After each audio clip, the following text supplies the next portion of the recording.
Halo sobatku semua, teman-teman dari manapun Anda berada, semoga pagi ini sudah pada bangun semua, sudah sehat, sudah bangun, sudah melaksanakan sholat subuh, dan bisa menatap hari ini penuh semangat dan penuh hal yang baik-baik dan positif. Saya sendiri pengen berbacincong pagi ini gitu ya, berngobrol-ngobrol daripada cuma bengong-bengong yang nggak baik. Ingin bercerita, berbagi cerita, berbagi semangat. Saya pagi ini membaca tulisan salah satu Facebook netizen gitu ya. Beliau mengatakan, karena mimpi tidak akan menjadi kenyataan kalau bukan karena doa dan ikhtiar yang berbeda dari yang sebelumnya. Mimpi boleh, bermimpi itu harus. Bermimpi di sini bukan berarti bunganya tidur ya. Bermimpi ini adalah dream, adalah cita-cita atau apa sih yang kita harapkan, kita impi-impikan, kita hayal-hayalkan di kehidupan kita ini untuk mencapai kesuksesan di masa depan gitu ya. Jadi mimpi ini banyak banget. Ada orang yang bermimpi aja pingin aja. Level-level saya seperti dulu pernah banget itu bermimpi itu pengen beli sepeda. Zaman saya masih kecil di kampung, sepeda itu adalah hal yang saya impikan, hal yang saya damba-dambakan gitu ya.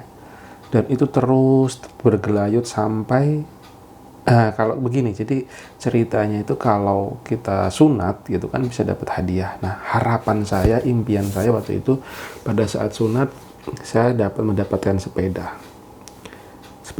gitu ya. Dan kenyataannya saya tidak mendapatkan itu. Hati saya pun ya berharap tapi merasa kurang bahagia gitu. Tapi mimpi-mimpi itu tetap ada di benak saya, di pikiran saya gitu. Sampai saya pindah ke Jakarta, saya sekolah SMA di Jakarta dengan bergulirnya sang waktu sampai saya lulus, sampai saya bekerja. Dan anehnya gitu ya, pada satu titik saya udah bekerja, saya itu deket dengan temen, dia tuh suka bermain sepeda BMX. Dan entah bagaimana akhirnya gitu, karena dia sering pakai sambil kuliah, dengan tetangga kos saya tergoda juga, wih sepedanya bagus ya bla bla bla. Dan di endingnya gitu loh, saya membeli sepedanya dia untuk saya pakai gitu. Sampai saya bekerja pun gitu naik sepeda tersebut. Yang jadi hal yang perlu diperhatikan adalah, yang jadi pelajarannya adalah mimpi itu tetap ada gitu ya. Mimpi itu tetap saya pertahankan, tetap ada dalam pikiran saya, padahal sudah bertahun-tahun, dan saya actionnya pun juga biasa-biasa saja gitu. Tetapi akhirnya mimpi itu menjadi kenyataan di beberapa tahun yang cukup lumayan lama. Artinya mimpi itu selama ada di pikiran kita, di benak kita, bisa jadi suatu saat akan menjadi kenyataan. Tetapi kalau ikhtiarnya atau usahanya begitu saja, bisa jadi mimpi waktunya bisa lama banget. Beda kalau kita punya mimpi tapi kita perjuangkan, kita ikhtiarkan. Ikhtiarnya tentu tidak begitu saja. Kalau kita biasanya ikhtiarnya cuma misalkan kita bermimpi ingin memiliki sebuah kendaraan bermotor, ikhtiarnya ya kita maunya kredit, kita hindari. Kita niatkan bahwa ada target-target tertentu yang kita lakukan, kita naikkan omset keuangan kita, nah kita kejar habis-habisan. Nah di sini maka terjadi percepatan untuk meraih mimpi tersebut. Kembali lagi dalam hal contoh lagi, saya dalam berwirausaha, saya itu bermimpi jadi wirausaha itu sudah semenjak lama, semenjak saya masih bekerja dan berkuliah di S1. ya tahun-tahun berapa berarti ya, kisaran tahun 2000-an atau berapalah itu. Sebenarnya saya sebelumnya pun udah mulai terbersit mimpi, karena saya paling senang membaca buku-buku motivasi, buku-buku penyemangat, karena saya hidup di Jakarta, jauh dari orang tua. Jadi pelampiasan saya adalah dengan membaca dan membaca, karena saya bergaul saya juga masih kurang gitu ya, kurang berani. Akhirnya saya bermimpi segala macam. Tetapi mimpi-mimpi itu menjadi kenyataan saya baru berani membakar kapal sebagai seorang seorang pekerja karyawan itu di tahun 2017 dengan kondisi yang sedikit terpaksa. Saya akhirnya berani memilih untuk menjadi wirausahawan dengan segala resiko-resikonya. Tetapi ya gitu, ikhtiar saya biasa-biasa aja, bermimpi, berdoa, bermimpi dan berdoa kayak gitu. Nah, tadi kalau dari tulisan temen ini gitu, dia mengatakan bahwa untuk menggapai mimpi adalah dengan kuatkan doa, maksimalkan ikhtiar. Insya Allah ikhtiar tidak akan menipu hasil. Doa adalah senjatanya orang beriman, tapi maksimalkan ikhtiar. Nah, di sini saya dulu nyali saya kurang, tapi yang akhirnya maksimal ikhtiar saya kurang gitu. Saya bercita-cita, bermimpi, saya tulis di sana, saya tulis di sini, tetapi sebagai action nyatanya, ikhtiarnya ya saya biasa-biasa aja, karena saya masih terikat sebagai orang pekerja. Tetapi pada saat kita merubah pola kita, cara kita, usaha kita habis-habisan, kalau saya meminjam kata-katanya salah satu mastah gitu, dia bilang ya kita harus brutal gitu. Brutal ini artinya apa? Kita lipat gandakan. Kalau biasanya kita ngulik-ulik jualan itu hanya sekali dalam sehari, kita naikkan jadi 100 kali. Nah, kalau biasanya kita itu berpikirnya mendapatkan 10 juta, kita jadikan 1 miliar gitu. Pada saat kita impiannya 1 miliar, jadikan 100 juta triliun gitu. Kurang lebih seperti itu. Dan itu dibarengin dengan tadi maksimal ikhtiar, berlipat-lipat, semangatnya dinaikkan. Nah, saya sendiri belum menjadi seperti itu, tapi dengan bercerita seperti ini jadi memotivasi saya untuk berkarya lebih, berjuang lebih, berusaha lebih.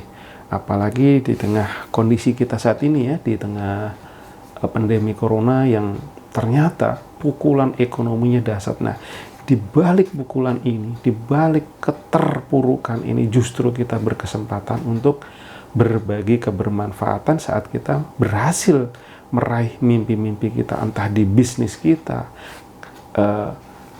keuangan kita gitu. Kita bermimpi punya rumah. Nawaitu kan tidak punya rumah, tapi rumah yang di dalamnya ada keberkahan, yang di dalamnya bisa membawa kebermanfaatan ke banyak orang gitu kan. Saya sering memperhatikan saat ini ya guys, ini adalah lowongan-lowongan teman-teman yang mencari lowongan, ternyata luar biasa. Mereka membawa ijazah kemana-mana dan tidak mendapat pekerjaan. Sebenarnya mencari pekerjaan itu sulit-sulit gampang ya, tapi setelah saya memulai usaha gitu ya, kok saya berpikir sebenarnya hal apa sih yang mereka, bukan karena ijazah segala macam, tapi karena memang keilmuan kita, kepemahaman kita kurang gitu. Jadi teman-teman jangan pernah menyerah. Ayo kita kuatkan doa-doa kita kepada Allah untuk doa terbaik. Jangan sampai lupa gitu. Kita ingin uang 100 juta, ya memintalah, bermohonlah ke Allah. Karena Allah itu maha segalanya. Terkadang kita itu lupa, kita itu malu gitu untuk mohon ke Allah. Oh ya Allah, mampukanlah hamba untuk mendapatkan 100 juta yang berkah. Kita nggak pernah terucap seperti itu gitu. Karena pembiasaan kita memang agak-agak malu atau keilmuan kurang. Saya pun sendiri juga gitu. Nggak pernah saya dulu minta, ya Allah Tuhan cukupkan rezeki hamba. Tapi kalau perlu disebutkan saja. Nggak masalah, karena Allah itu maha kaya. Allah itu maha luar biasa. Allah itu maha hebat. Semua ini, bumi dan langit segala isinya adalah miliknya Allah gitu. Jadi kita minta-minta saja. Itulah maksimalkan doa. Nah, setelah doa kita ucapkan, setelah doa kita lantunkan, kita haturkan, ayo kita maksimalkan ikhtiar. Karena saat ini di tengah kondisi yang sulit ini selalu yakin, selalu ada jalan. Kita sebagai seorang yang ingin bermimpi sukses gitu ya, kita selalu melihat hal yang sisi positifnya. Corona sulit, corona orang bekerja di rumah, corona ekonomi susah, tapi kita melihatnya positifnya. Oh, berarti di sini ada peluang, ada hal yang diperlukan seseorang. Ada yang jualan masker, ada yang jualan shield, ada yang sanitizer, ada juga yang bermain di makanan, orang-orang nggak bisa keluar, jadi kita jualnya selalu merambah ke dunia online, menggunakan Facebook, menggunakan Instagram, menggunakan marketplace. Pilihlah dari hal-hal tersebut mana yang terbaik, yang terkeren, yang mampu, dan kita bisa bersentuhan dengan kita, cocok dengan kita gitu. Karena setiap diri kita berbeda, setiap diri kita punya keunikan masing-masing. Jadikanlah keunikan itu jadi modal kita untuk menjadi yang terbaik, yang terhebat. Oke, teman-teman, kayaknya udah cukup sekian dulu berceritanya. Mohon maaf apabila ada kesalahan. Sebenarnya saya ingin menumpahkan apa yang di kepala saya supaya saya juga belajar gitu, karena berbicara seperti ini tidak mudah gitu, tidak gampang. Jadi saya ingin memaksakan diri saya, melipat gandakan usaha saya semampunya seperti ini untuk bisa sharing, bisa bercerita, dan intinya lah proses saya belajar. Wabillahi taufiq wal hidayah. Wassalamualaikum warahmatullahi wabarakatuh.